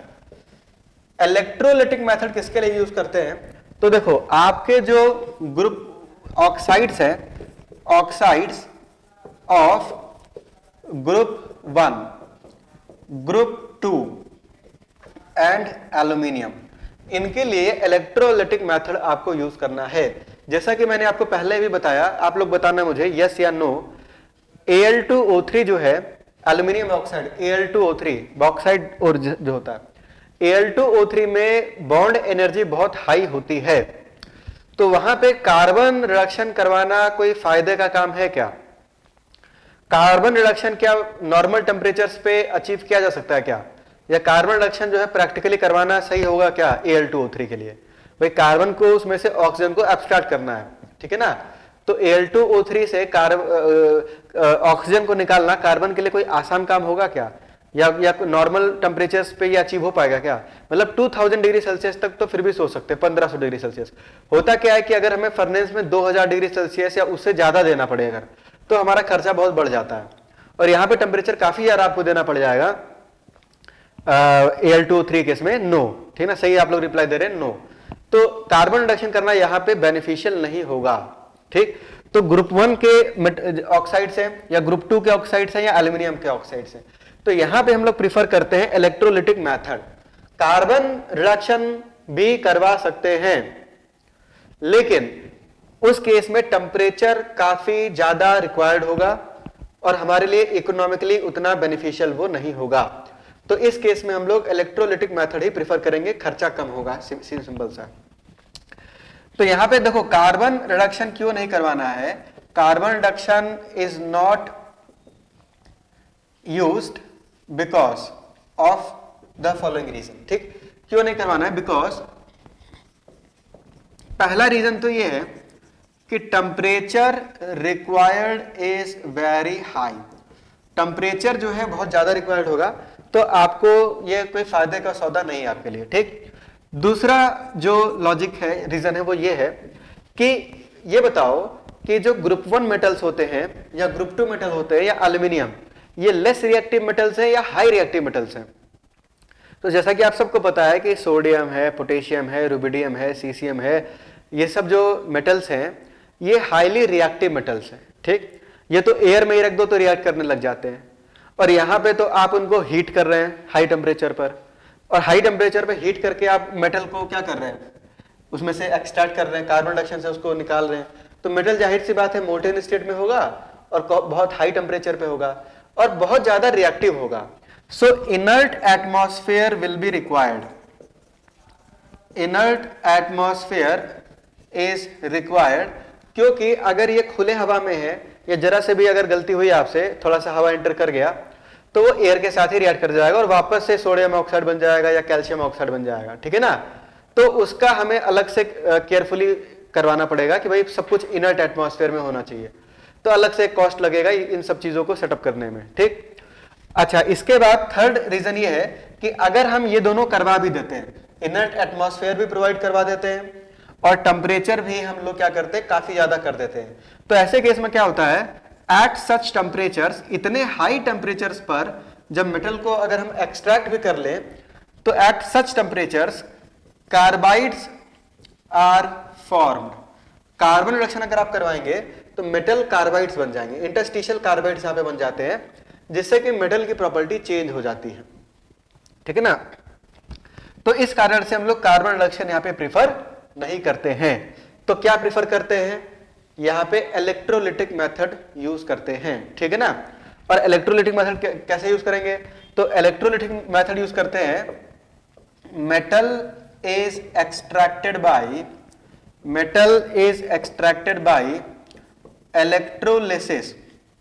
इलेक्ट्रोलिसिस ऑफ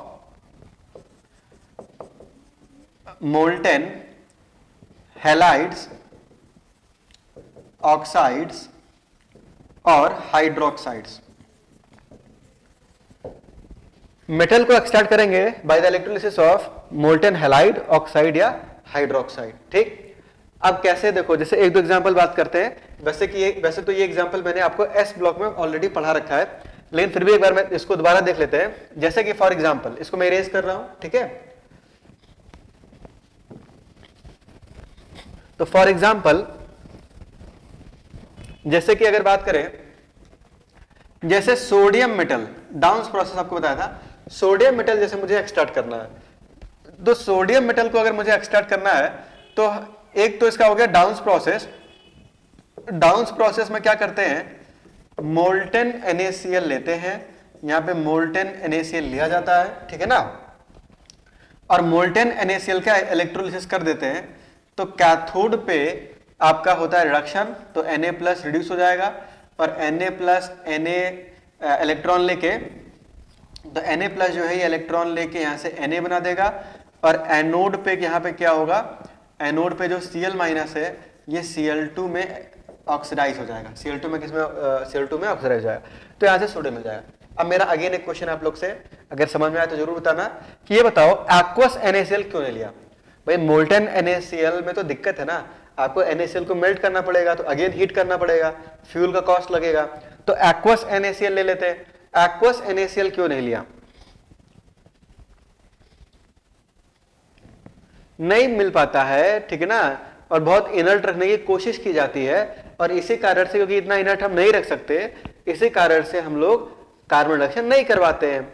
ठीक है ना, तो यही रीजन है स्टूडेंट चटर्जी, जो आप पूछ रहे हैं, जो मेरे साथ पूछ रहे हैं ना कि कैसे करवाया जाता है, यही प्रॉब्लम्स आती है, यही प्रॉब्लम्स वहां पे अपीयर होती है इंजीनियर्स के सामने या साइंटिस्ट लोग के सामने, यही सब समस्याएं आती हैं कि भाई इतना हाई टेम्परेचर पे इनर्ट एटमॉस्फेयर कैसे करवाया जाए।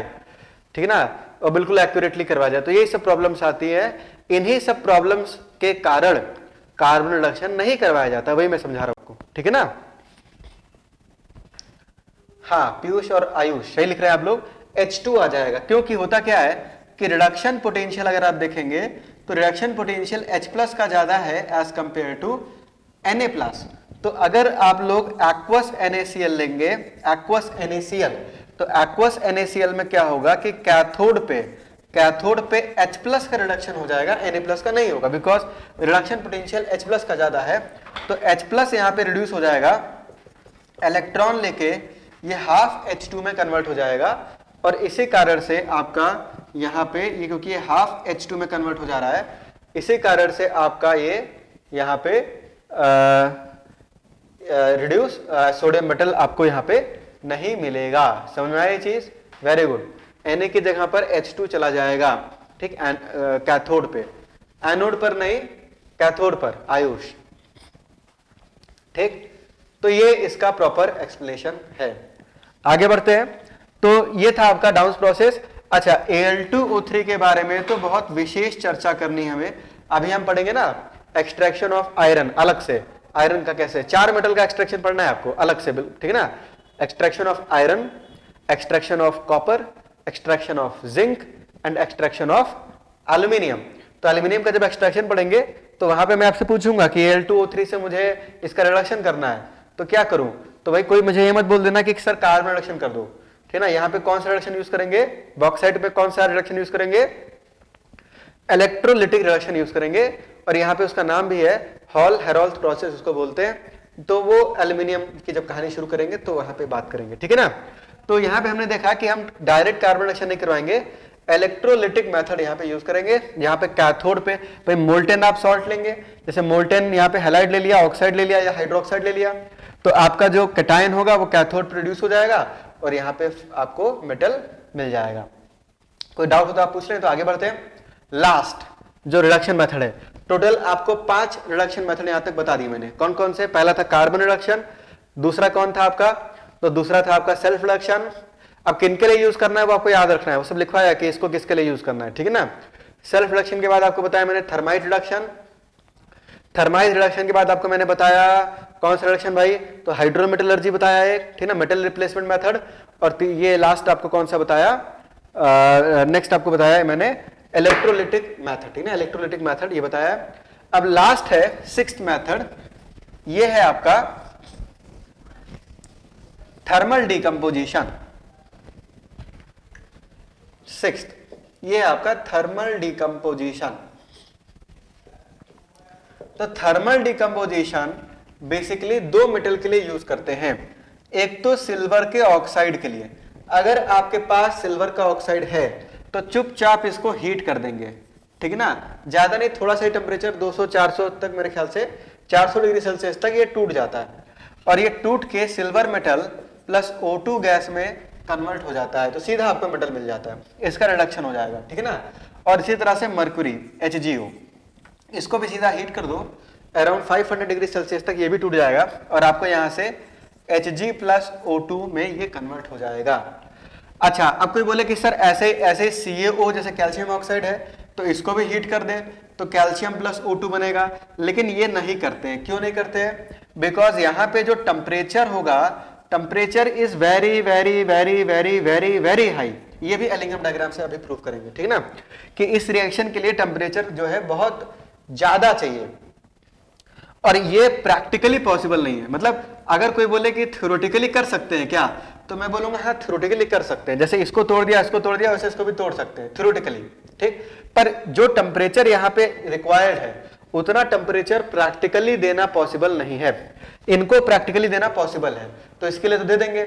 अब पता चला इसके लिए टेम्परेचर देना है 15,000 डिग्री सेल्सियस, 20,000 डिग्री सेल्सियस, ठीक है ना, तो इतना टेम्परेचर देना संभव ही नहीं है, ठीक है ना। तो इसी कारण से या तो किसी न्यूक्लियर बॉम्ब में इसको रख दिया जाए तो जाके ये टूट जाएगा, वो अलग कहानी है, लेकिन नॉर्मल केस में इतना हम टेम्परेचर नहीं दे पाएंगे, ठीक है। लेड का भी हो जाता है, लेड का भी थर्मल डिकम्पोजिशन हो जाता है, पर लेड को वहां से एक्सट्रैक्ट नहीं करते हैं। देखो अलग अलग चीजें हैं, इस तरह के रिएक्शंस तो बहुत सारे मिलेंगे। जैसे Pb3O4 का भी होता है, Pb3O4 को भी हीट करेंगे तो Pb प्लस O2 में ये टूट जाता है, ठीक। पर लेड का जो एक्सट्रैक्शन मेथड है वो थर्मल डिकम्पोजिशन से नहीं करते हैं, ठीक है ना। जो लेड सल्फाइड होता है इसमें रोस्टिंग फिर कार्बन रिडक्शन या लेड सल्फाइड वगैरह अगर है, ठीक है ना, तो उसमें हम इसका क्या करते हैं, सेल्फ रिडक्शन, जैसे लेड ऑक्साइड में कन्वर्ट किया फिर सेल्फ रिडक्शन करवा देते हैं, इस प्रोसेस पे नहीं जाते हैं। तो इसलिए कंफ्यूज आप लोग ना हो, इस कारण से मैं इसको नहीं लिख रहा हूं। लेकिन जो पूछा है किसने, पीयूष कुमार ने, कि लेड के साथ भी सेम रिएक्शन होती है, पर यहां जो रिडक्शन मेथड हम लोग यूज करते हैं ये थर्मल डिकम्पोजिशन वाला, वो सिल्वर के लिए यूज करते हैं कॉमर्शियली, या फिर मर्क्यूरी के लिए भी यूज करते हैं। समझ में आया चीज? तो यहां पे आपका रिडक्शन मेथड कंप्लीट होता है। 6 तरह के रिडक्शन मेथड हमने देखे। अब किस और के लिए क्या यूज करना है एक नोट डाउन आप बना लेंगे, ठीक है ना। पूछ सकता है भाई सेल्फ रिडक्शन इसमें से किसके लिए यूज करते हैं, कार्बन रिडक्शन किसके लिए यूज करते हैं, पूछ सकता है आपसे, फटाफट बता देना भाई, ठीक है ना। तो कार्बन रिडक्शन, फिर आपने देखा सेल्फ रिडक्शन, फिर आपने देखा थर्माइट प्रोसेस जिसमें एल्यूमिनियम था रिड्यूसिंग एजेंट, उसके बाद फिर आपने क्या देखा, फिर आपने देखा यहाँ पे थर्माइट रिडक्शन के बाद आपने देखा हाइड्रोमेटलर्जी, और उसके बाद फिर इलेक्ट्रोलिटिक मेथड जो कि ग्रुप 1 ग्रुप 2 और एल्यूमिनियम के लिए यूज करते हैं ऑक्साइड्स के लिए, और उसके बाद फिर आपने लास्ट देखा थर्मल डिकम्पोजिशन। लेड का थर्मल डिकम्पोजिशन तो स्मॉल प्रोसेस होगा ना। कैसे भाई स्मॉल प्रोसेस आप कैसे लिख रहे हैं, आपको कैसे पता कि स्मॉल प्रोसेस होगा? स्वर्णदीप चटर्जी, मैं आपसे पूछता हूं, आप बोल रहे हैं स्मॉल प्रोसेस होगा, कैसे होगा आप बताएं थोड़ा। स्मॉल प्रोसेस क्या पता, जो ओर है वो अगर लेड ऑक्साइड ही है तो, वैसे तो लेड सल्फाइड ओर हमें मिलता है, जो ओर होता है वो अपना क्या होता है लेड सल्फाइड, तो गलेना जिसको बोलते हैं, तो गलेना को हम लोग वहां पे सेल्फ रिडक्शन यूज करते हैं, उसके लिए थर्मल डिकम्पोजिशन नहीं यूज करना है। पता चला पहले ऑक्साइड में कन्वर्ट किया फिर फर्दर हीट कर रहे हैं उसको तोड़ने के लिए, ठीक। आगे बढ़ते हैं, तो यहां पे आपका रिडक्शन मेथड कंप्लीट होता है। अब बात करते हैं थर्मोडायनेमिक्स ऑफ रिडक्शन प्रोसेस, जिसमें एलिंगम डायग्राम की बात करेंगे। ध्यान से सुनेंगे आप लोग। अभी आज तो मैं सिर्फ इंट्रोडक्शन ही दे पाऊंगा, आज तो सिर्फ इंट्रोडक्शन ही दे पाएंगे आपको, फिर नेक्स्ट क्लास पूरा एक लेक्चर ही लगेगा हमें सिर्फ एलिंगम डायग्राम को समझने में, ठीक। तो समझते हैं थर्मोडायनेमिक्स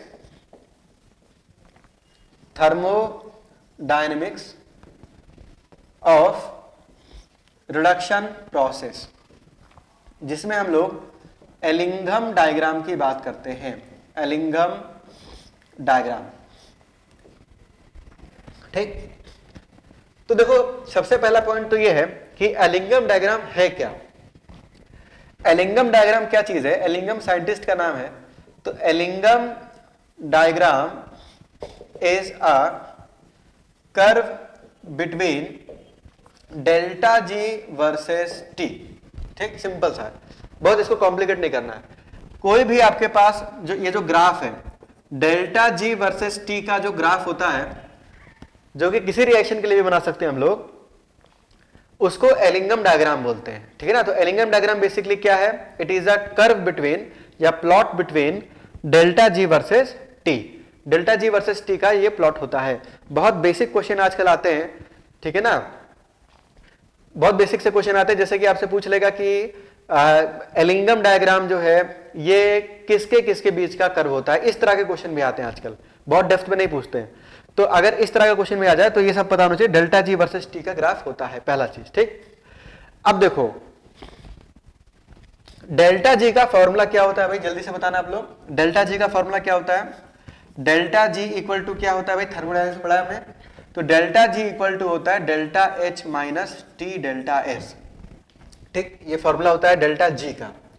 अब डेल्टा जी जो गिब्स फ्री एनर्जी है, अगर ये लेस देन 0 है तो इससे आपको क्या समझ में आता है, प्रोसेस स्पॉन्टेनियस होगा कि नॉन स्पॉन्टेनियस होगा। डेल्टा जी अगर लेस देन 0 है, इसका मतलब प्रोसेस कैसा होगा, प्रोसेस जो है ये आपका स्पॉन्टेनियस होगा, रिएक्शन मतलब अपने आप हो जाएगी, कोई ड्राइविंग फोर्स लगाने की जरूरत नहीं। डेल्टा जी अगर पॉजिटिव वैल्यू है, इससे क्या समझ में आता है, डेल्टा जी अगर पॉजिटिव है तो प्रोसेस कैसा होगा, नॉन स्पॉन्टेनियस होगा, नॉन स्पॉन्टेनियस हो जाएगा, ठीक है ना। तो डेल्टा जी अगर पॉजिटिव वैल्यू है तो रिएक्शन कैसा होगा, नॉन स्पॉन्टेनियस होगा। ये भी मेरे ख्याल से हम सबको पता है यहां पे, ठीक। और एलिंगम डायग्राम किसके बीच का कर्व होता है, डेल्टा जी वर्सेस टी का कर्व होता है, ठीक। अब देखो, अब मैं इसको इरेज कर रहा हूं, इसको मैं इरेज कर दूं।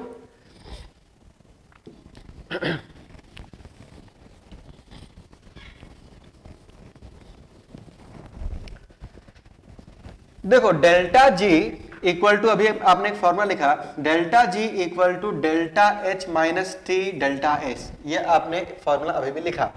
और हम यहाँ पे एक ग्राफ बनाने वाले हैं, एक ग्राफ बनाने वाले यानी कि एलिंगम डायग्राम बना रहे हैं। एलिंगम डायग्राम जो होता है ये डेल्टा जी वर्सेस टी का ग्राफ होता है। तो यहां पे अगर आप देखें तो इसको अगर मैं कंपेयर करूं, ध्यान समझना, यही सबसे इंपॉर्टेंट है, comparing with y equal to mx plus C. अगर मैं इस ग्राफ को कंपेयर करता हूं y equal to mx plus C, तो जल्दी जल्दी बताओ y यहां पे किसको रिप्रेजेंट कर रहा है? y किसको रिप्रेजेंट कर रहा है भाई? तो y रिप्रेजेंट कर रहा है डेल्टा g को। किसको रिप्रेजेंट कर रहा है? डेल्टा g को। अच्छा, x किसको रिप्रेजेंट कर रहा है? तो x रिप्रेजेंट कर रहा है t को। भाई डेल्टा g वर्सेस t बनाया ना, तो ये y एक्सिस है, ये x एक्सिस है, तो y यहां पे डेल्टा g को रिप्रेजेंट कर रहा है, x यहां पे t को रिप्रेजेंट कर रहा है। अब इसी इक्वेशन को अगर मैं लिखता हूं delta g equal to minus of delta s into T plus delta H. किसी को कोई दिक्कत? यस या नो पहले बता देना, कोई दिक्कत हो तो यही बता दो भाई। इसी को रीअरेंज कर दिया है, ठीक है ना भाई, minus T delta S plus delta H, इस तरह से भी लिख सकता हूं। तो यहां पे आप देख रहे हैं y equal to M X plus C के फॉर्मेट में ये यहां पे अरेंज हो रहा है। तो आप सब मुझे बताओ m की वैल्यू क्या दिख रही है? क्या अगर मैं डेल्टा जी वर्सेस टी का कर्व बनाता हूं तो क्या मुझे एक स्ट्रेट लाइन मिलेगा? यस या नो भाई? अगर y equal to M X plus C का कर्व बनाओगे तो क्या एक स्ट्रेट लाइन मिलेगा या नहीं मिलेगा? तो स्ट्रेट लाइन मिलेगा आपको, ठीक है ना, जिसमें स्लोप क्या होगा? स्लोप जो है ये माइनस डेल्टा एस होगा। ये काफी इंपॉर्टेंट है, आज मैं सिर्फ इंट्रोडक्शन बता रहा हूं उसका, ठीक है ना, जो हमारे काम आने वाला है। अभी ग्राफ बनाएंगे एक एक का, ठीक है ना, समझते चलना है एक चीज को। तो m जो है ये आपको क्या बताएगा? माइनस ऑफ डेल्टा एस, ठीक, और y इंटरसेप्ट क्या बताएगा आपको? डेल्टा एच बताएगा। यानी कि जब हम एलिंगम डायग्राम बनाएंगे तो एलिंगम डायग्राम जब बनाएंगे तो एक स्ट्रेट लाइन मिलेगी जिसमें से आपका जो स्लोप होगा वो माइनस ऑफ डेल्टा एस होगा और जो y इंटरसेप्ट होगा वो डेल्टा एच होगा। अब ध्यान से सुनो भाई, अब क्वेश्चन ये है कि हम किस रिएक्शन का एलिंगम डायग्राम बना रहे हैं। किसी भी रिएक्शन का एलिंगम डायग्राम बनाया जा सकता है, लेकिन हमारे सिलेबस में जो एलिंगम डायग्राम दिया हुआ है, देखिए एनसीईआरटी में देखा हुआ ना एलिंगम डायग्राम इस तरह से दिया हुआ है, वो कौन से रिएक्शन का दिया हुआ है तो वो मैं आपके सामने लिख रहा हूं। इसको मैं इरेज कर रहा हूं, फटाफट इसका स्क्रीनशॉट ले ले। हमारे सिलेबस में जो एलिंगम डायग्राम हमें बनाना है वो कौन सी रिएक्शन का बनाना है? तो मेटल, ये हो गया आपका मेटल, इसका O2 के साथ रिएक्शन। तो मेटल का जब आप O2 के साथ रिएक्शन करते हैं तो यहां से मेटल ऑक्साइड बनता है, ठीक ना। ये आपका मेटल है, O2 के साथ रिएक्शन की तो यहां से क्या बन गया? मेटल का ऑक्साइड। इस पर्टिकुलर रिएक्शन का एलिंगम डायग्राम बनाया जाएगा और उससे बहुत अच्छे अच्छे रिजल्ट्स मिलेंगे। उस डायग्राम से उस रिजल्ट को यूज किया जाएगा, ठीक है ना। आप बोलेंगे सर इसी का क्यों ड्रॉ कर रहे हैं? तो इसका यूज है, पहले ड्रॉ करेंगे फिर समझाएंगे कि क्या यूज है, ठीक है ना। तो एलिंगम डायग्राम हमें इस रिएक्शन का यूज करना है कि मेटल O2 के साथ रिएक्ट करके जब मेटल ऑक्साइड बनाता है तो उसका delta G versus T curve किस तरह से बनता है, ठीक। अब ध्यान से सुनना, ये बताओ मेटल जनरली किस स्टेट में मिलता है? तो मेटल जनरली आपको सॉलिड स्टेट में मिलता है। ये हाफ O2 हो जाएगा इसको, ठीक ना, ये आपका हो जाएगा हाफ O2। रिएक्शन बैलेंस करेंगे हाफ O2, तो O2 किस स्टेट में मिलेगा आपको? गैस स्टेट मिलेगा। मैं कुछ क्वेश्चन पूछूंगा, आप लोग को क्वेश्चन बताना है।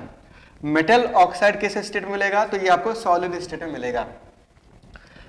पहला पॉइंट ये है कि ऑक्सीजन की जो कॉम्बिनेशन रिएक्शंस होती हैं जनरली सारी रिएक्शंस एक्सोथर्मिक होती हैं। आप सबको पता है कि जो कंबशन रिएक्शन होती है वो कैसी होती है?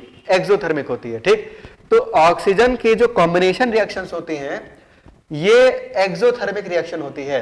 तो फटाफट आप सब बताएं मुझे, आप ही बताएंगे तो मैं लिखूंगा यहां पे डेल्टा एच की वैल्यू क्या होगी इस पर्टिकुलर रिएक्शन के लिए। ये ध्यान रखना जब भी हम एलिंगम डायग्राम बोलेंगे, ठीक है ना।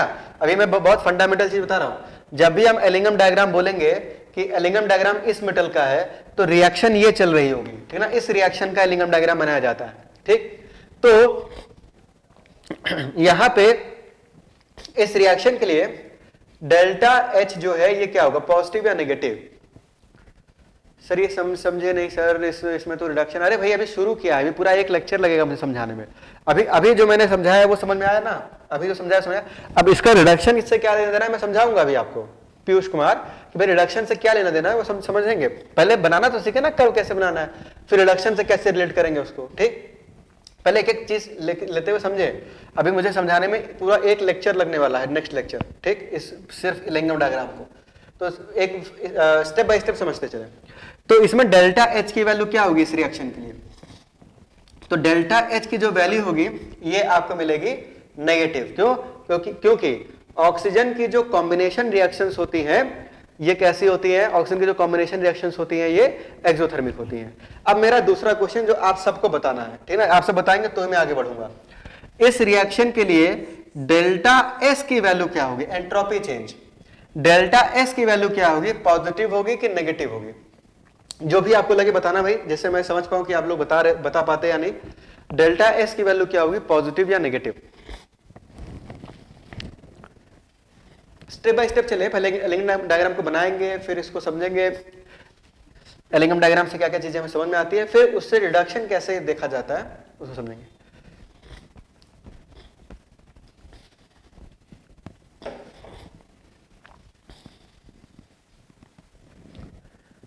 तो यहां मैं देख पा रहा हूं डेल्टा एस आप लोग बता रहे पॉजिटिव।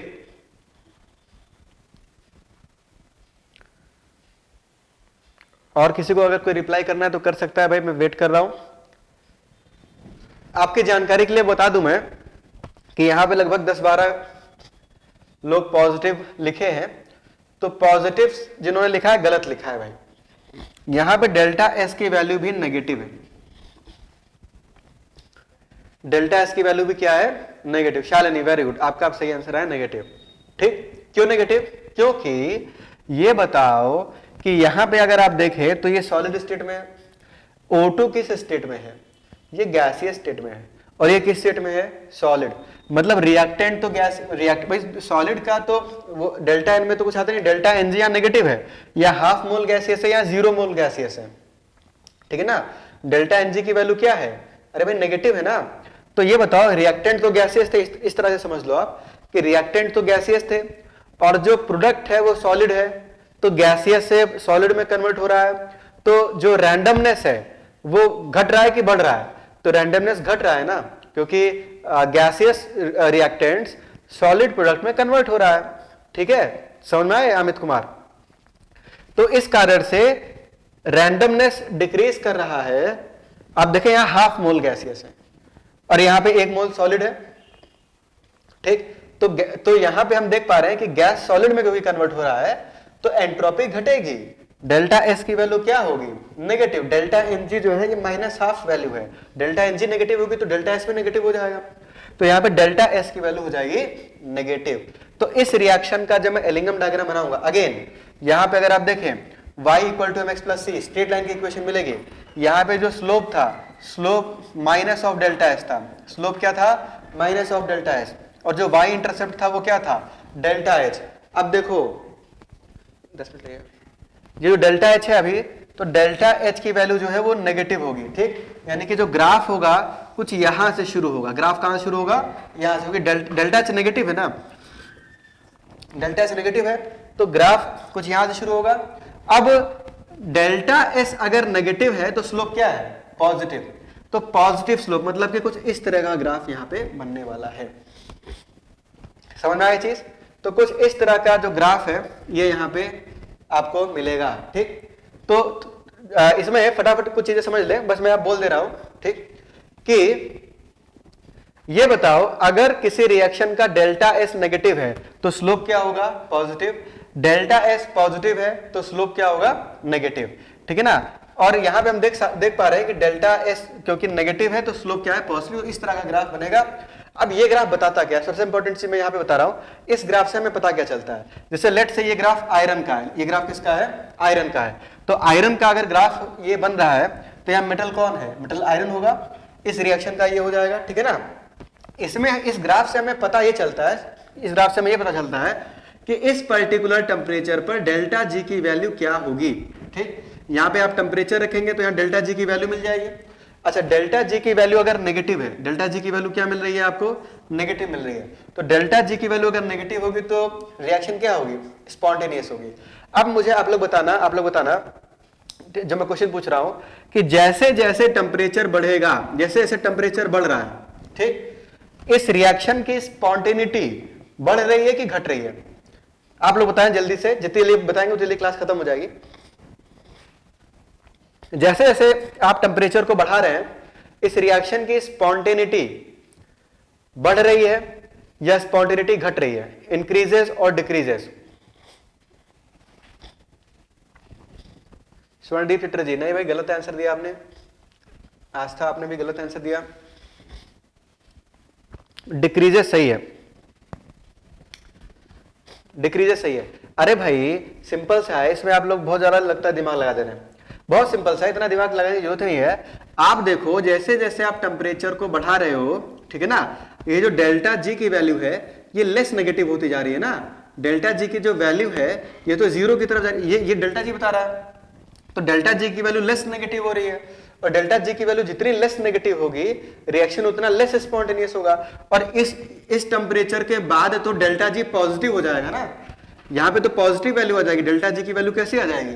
पॉजिटिव। तो रिएक्शन तो आपका क्या हो जाएगा?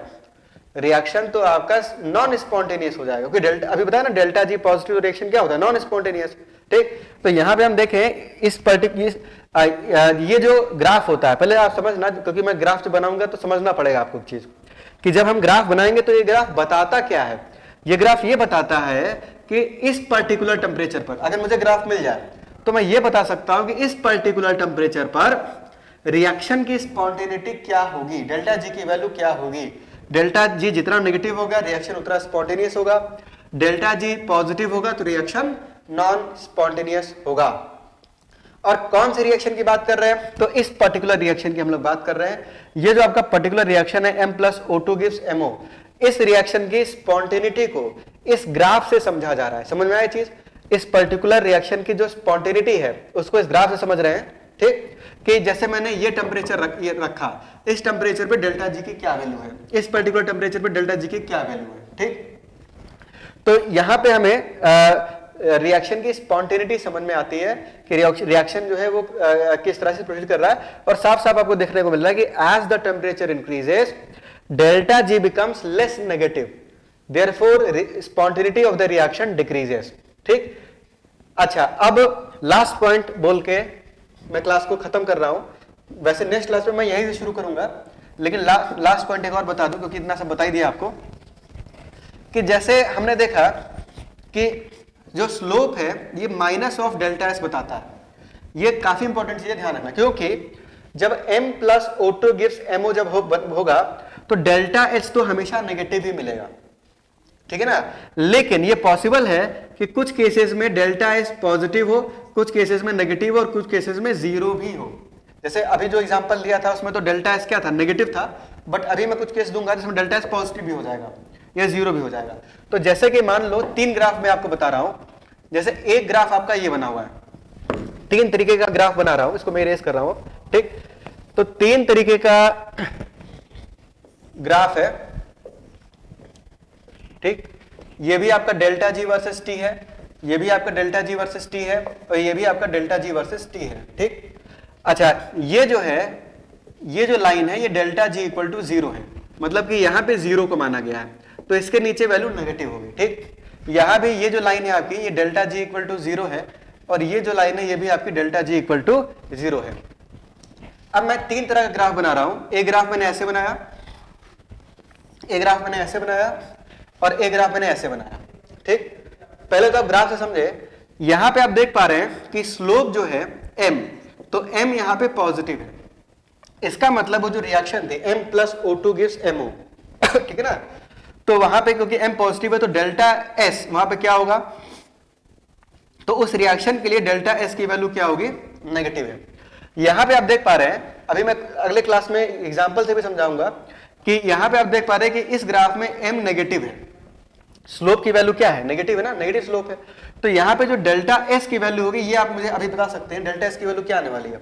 यहां पे डेल्टा एस की जो वैल्यू है ये पॉजिटिव आने वाली है। और यहां पे क्योंकि m आपका 0 है तो डेल्टा एस की जो वैल्यू है ये भी क्या मिलेगी? 0। मतलब कि अगर स्लोप पॉजिटिव है तो डेल्टा एस नेगेटिव होगा, डेल्टा एस पॉजिटिव और स्लोप अगर नेगेटिव है तो डेल्टा एस क्या होगा? पॉजिटिव होगा। चलो आज की क्लास को यहीं पे खत्म कर रहे हैं। ठीक है, नेक्स्ट क्लास से मैं यही से शुरू करूंगा, पर अभी मैंने जस्ट स्टार्ट किया है। अभी जैसे जैसे आगे बढ़ेंगे धीरे धीरे आप और अच्छे से इसको समझ पाएंगे, जब स्पेसिफिक एग्जांपल लेंगे, ठीक है ना। अभी बेसिकली बस इतना सही आप मेरे ख्याल से समझ पाए होंगे कि एलिंगम डायग्राम आपको डेल्टा जी वर्सेस टी का कोई ग्राफ बताता है। अब उस ग्राफ के बारे में थोड़ा और अच्छे से नेक्स्ट क्लास में डिटेल में समझेंगे, ठीक है ना। आज की क्लास को यहीं पे खत्म करते हैं, आज के लिए इतना ही, थैंक यू।